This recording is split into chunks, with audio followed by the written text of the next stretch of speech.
4, 3, 2, 1.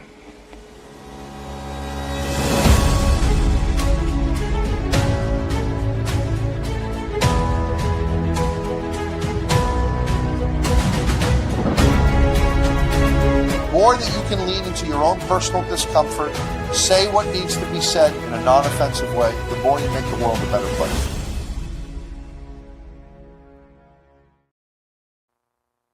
All right, everyone, December 30th, live at 5. We are on Facebook, LinkedIn, YouTube, and Instagram. Welcome all. Christmas, New Year's resolutions, conflict resolutions. Brenda is so creative with these titles, and I'm happy to experience the opportunity to improvise and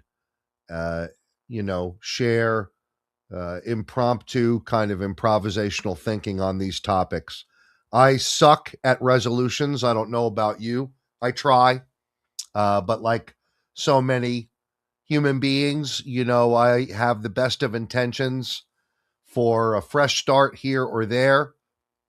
And I would say that my track record of making a New Year's resolution and fulfilling it is not as good as making a commitment to change that's based on situational inspiration, let's say. But, it is fun to talk about resolutions every New Year's that comes along. And maybe you're thinking about a resolution that regards how you want to better engage human beings that you're in relationship with, or maybe you serve in a job, and better navigate conflict. Maybe you're considering what is it that enables certain problems to come up routinely, to repeat themselves in my interactions with human beings. How can I improve? I want to commit to that this year. I think that's a resolution that is meaningful to consider, and I hope that you know what, I'll make one right now. Notwithstanding my track record, I intend to lean into this myself for the new year, and there are my own reasons for that. I'm sure everyone has their own reasons, but I've been thinking about this today. What is it about conflict resolution that makes people particularly good at it, other than the skills that you can see? What would those skills that you can see actually be called, or how would they be described? I think you can observe someone's willingness to use language that is affirming and validating. I think that's observable. I think it's observable to witness someone's capacity to be regulated and to not react. I think you can witness the use of certain active listening techniques that consistently enable constructive conversation. But what are the things that you can't witness in an interaction? You can't witness what a person has to go through to render, let's say, language or behavior from another human being that's potentially offensive in nature or arousing in nature. You don't see what a human being has to go through to remain regulated upon the presentation of that. You don't know what kind of shadow work they've had to do to render certain kinds of language or strategy from another human being to be inert. And you can't see that. You see the outcome of it, but you don't see what they went through. Well, what did they go through? Here are some examples of what they went through. Maybe a lot of reading and reviewing personal history to determine why they developed the way they developed. You can't see that. You see the outcome of it, but you don't see it. Did you see the way another human being wrestled with the influence that certain dysfunctional behaviors by their mother and father, let's say, have on them as a human being, and then deliberately go through experiences to try a different way? You didn't see that in an interaction between someone good at de-escalation or conflict resolution, but they did it. So, what is your resolution? Let's talk about some resolutions that regard what people might not see. Do I want to look into how I can remain regulated when hearing descriptions about me that I don't agree with?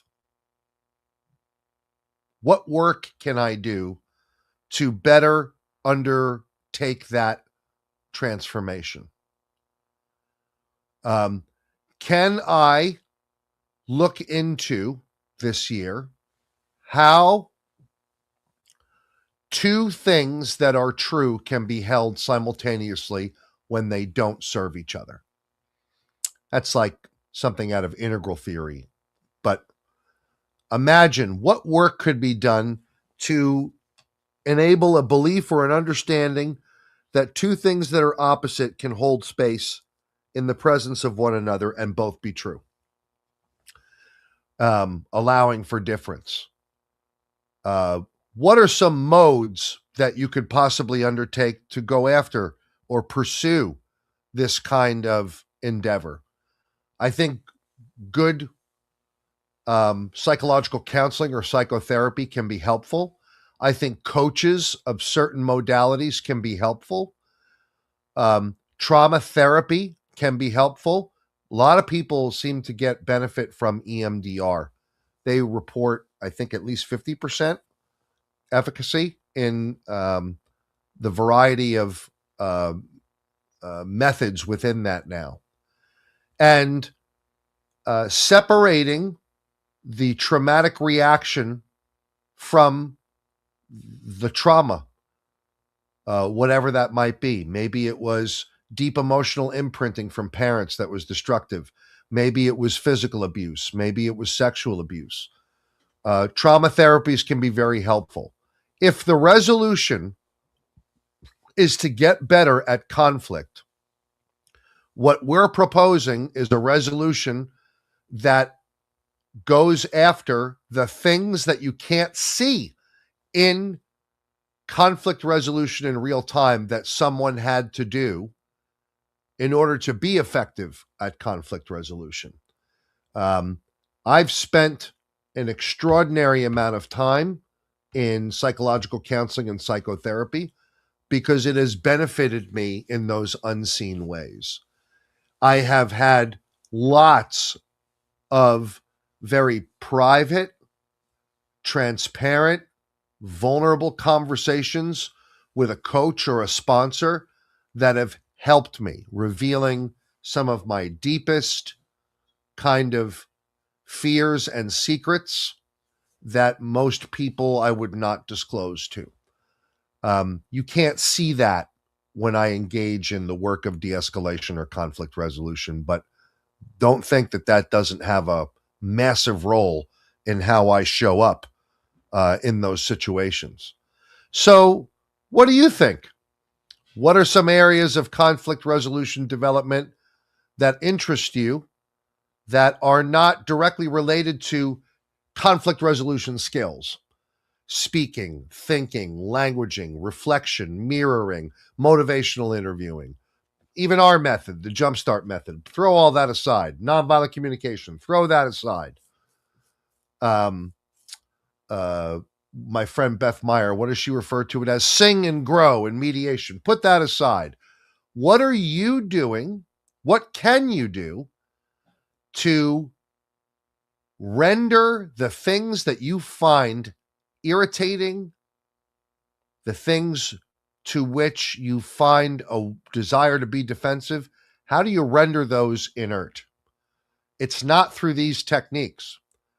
It's through sitting with someone to solve that, to explore that, to observe it, and then determine to what degree you want to allow it influence in your life. That is not an easy proposition. This is why I like Dr. Kasha so much. This is someone who's deeply anchored in Jungian psychology, studied at the Institute in Europe, and has such an unassailable credibility in discussing these principles. I appreciate people even like Tony Blauer, who so freely discloses the things that made him afraid in his youth that shaped his practice today of training and coaching and fear management. So a capacity to freely share those things that we would ordinarily want to hide seems to be central to much of how this works. It's coming up. New Year's Eve, tomorrow. Is it tomorrow? Yeah, tomorrow. New Year's Eve. What's your resolution going to be? I think my resolution is going to be a willingness to sit on the hot seat and hold space for opinions about me that I don't agree with, and hear criticism about me that I don't agree with, and not just sit with it, allow it in. Allow it in, and then I can determine how graceful I want to be in accepting that or not. Very hard to accept criticism you don't agree with. But how about a willingness to wrap your arms around that? That's hard work. I'm up for that this year. I'm always to some degree up for that, but I think I'm up for that in a big way this year. I think this kind of stuff comes up most significantly in intimate relationships. I don't think it's in the crisis de-escalation duties that we have, where we're prone to these kinds of vulnerabilities. I think it's in our intimate relationships. Hopefully this has been valuable to you and explores. Hey, great comments here. Thank you. Hopefully it's something you will hold some space for, and I will continue to try to hold space for it. I wish you a delightful 2026, a prosperous 2026, one that challenges you to transform and become bigger and brighter than you were this year. All the very best to you. Thank you for your loyalty and support of our work at Jumpstart Mastery. I derive great meaning in my life out of doing this work, as exhausting as it can be. We're getting pulled into some pretty complex problem sets in 2026, facing our juvenile justice systems across the country that are in receivership or near receivership status. I'm slightly scared at the size of these problems, but I'm honored by the invitation to come to those tables and see what we can do to help. I wish you all of the very, very best, and take good care. 10, 9, 8, 7, 6, 5, 4, 3, 2, 1.